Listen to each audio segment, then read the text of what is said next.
You're on the back step. Coffee in one hand, you say something.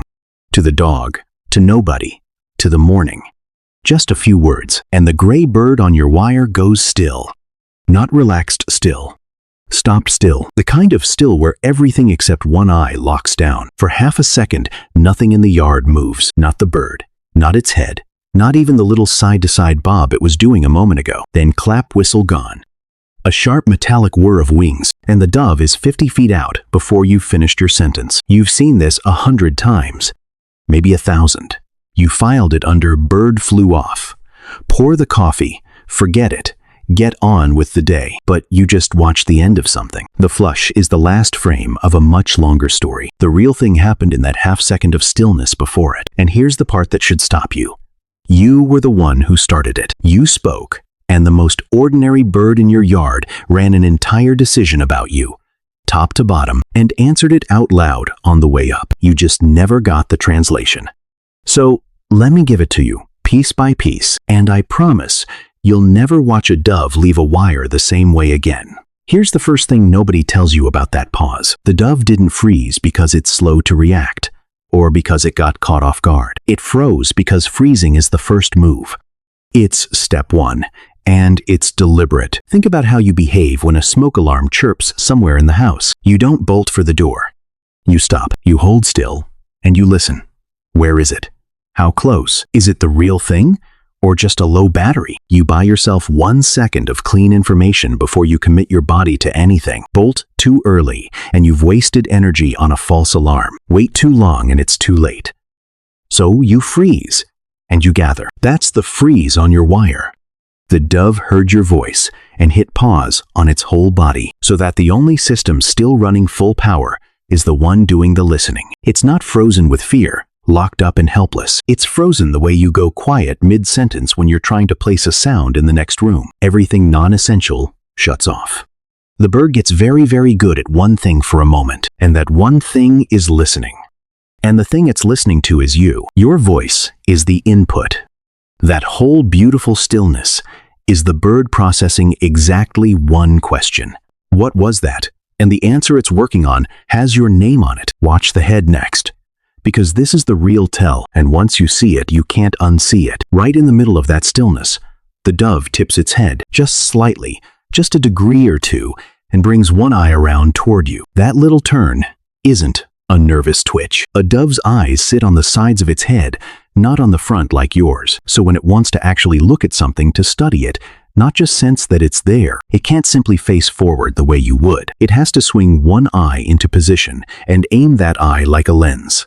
And when that eye comes around to your step, make no mistake, you are being looked at properly, deliberately, the way you'd lean in and tilt your glasses to read the small print on a name tag. So now you've got the shape of it. The bird heard you, stopped its entire body to listen, and then turned one eye to put your face on file. Sound first, then look.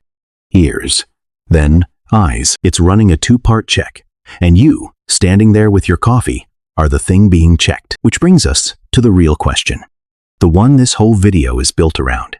Out of every clatter and bang and engine and slamming door in your neighborhood, why does your voice, specifically, get this full treatment? Why does the human talking on the step earn a whole body freeze and a one-eyed inspection when the garbage truck 3 houses down barely rates a glance? This part genuinely surprised me when I dug into it. A dove's hearing isn't spread out flat across everything it can pick up. It's sharpest in one fairly narrow band, a window where its ears are tuned to be most sensitive. The way your own hearing is built, to catch a baby's cry across a noisy room, and your speaking voice happens to land right in the middle of that window. Robert Dooling spent a career working out what birds can actually hear. Not what we assume they hear, but what the biology will physically pick up. He mapped where their ears are most sensitive, and the rich, ringing, tonal part of an ordinary human voice sits squarely inside the sharpest part of that range. Let that settle for a second, because it changes everything that follows. To the dove on your wire, your voice isn't a vague noise off in the background with all the other neighborhood sounds.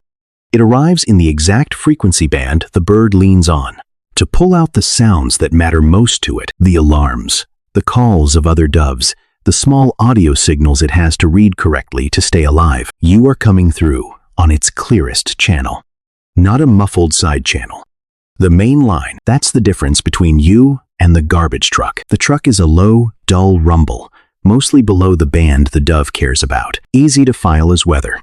Your voice is right on the money. So it isn't that the dove is jumpy about every sound in the world. It's that yours is one it physically cannot help but hear clearly. You have been speaking this entire time directly into the bird's good ear, and you never knew the channel was even open. Now, let's go back to that takeoff. The clap whistle gone. You probably always figured that whirring sound was just whined through the feathers. The noise any bird makes when it leaves in a hurry. A mechanical side effect. An accident of physics. It's a reasonable guess. It's also wrong. And this is the single thing I most want you to walk away with today. A biologist named Seth Coleman got curious about that exact sound back in 2008. He noticed something most of us never would. A dove leaving calmly makes one kind of wing noise, and a dove flushing an alarm, the way yours did right off the wire, makes a different one, sharper, higher, distinct enough to tell apart. So Coleman recorded that startled wing whistle and played it back to other birds to see whether they could hear the difference too, or whether it was just noise. They could hear it. And here's the kicker. It wasn't only other doves that reacted. He played that startled whistle to cardinals and to house sparrows, completely different birds with completely different lives, and every one of them snapped to attention and went still. The exact same whole body freeze your dove did at the sound of your voice. Then they sat there on edge, slow and reluctant to go back to feeding, like a whole room that just heard a sound it didn't like and is holding its breath to find out whether it was nothing. Now sit with what that means out in your own yard. When you spoke and your dove panicked off the wire, those wings weren't just hauling it to safety. They were going off like a car alarm that the entire block understands without being taught. The cardinal tucked in your hedge, the sparrows squabbling at your feeder. They all got the message in the same instant, in a language made entirely of feathers. One bird heard your voice, and through sound it makes, just by leaving in a hurry, the whole backyard got put on notice at once. So here's where you actually stand. You thought you startled a single bird off a wire. What you really did was trip the neighborhood's oldest, quietest warning system, and you never heard a single word of the conversation you set off. Which is exactly why, some mornings, none of it happens at all. You've seen this too, even if you never clocked it as the same event. Some days you talk on the step and the dove blasts away in a clatter of feathers. Other days you say the very same thing, in the very same voice, and it just shuffles a couple of inches down the wire and stays put, watching you finish your coffee like a neighbor who's already decided you're harmless. Same bird, same voice. Two completely different answers. And that's the proof that the answer was never automatic in the first place. That freeze, that one-eyed look, the whole half-second check it ends in a verdict, threat, or just the guy who lives here. And the longer a dove has shared a yard with you, the more often that verdict comes back he's fine, and the alarm stays right where it lives, folded up in the wings, unused. That's the part that gets me, honestly. The flushing was never the bird being simply scared of you, and the staying isn't the bird being too lazy to leave. Both of them are decisions. The staying is the bird having weighed you and filed you under safe. Either way, fly or stay, it decided. You just only ever noticed the loud version. So go all the way back to that first morning.